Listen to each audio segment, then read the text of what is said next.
மருதமலை உச்சியிலே சிங்காரவேலன் வாழுகிறான். பள்ளி மகள் தூதுவர சிங்காரவேலன் ஆடுகிறான். அறுபடை முற்றத்திலே வெள்ளி நிலவில் ஆடுகிறான். ஆதிசிவன் ஓடி வந்து பிள்ளை தமிழே பாடுகிறான். மலை மலை அழகா தங்கச்சிலை அழகா ஆடி வரும் முருகா அருள் தரும் முருகா.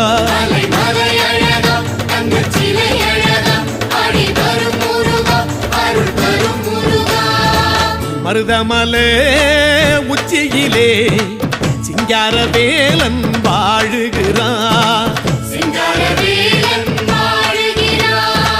பள்ளி மகள் தூதுவர சிங்காரவேலன் ஆடுகிறான்.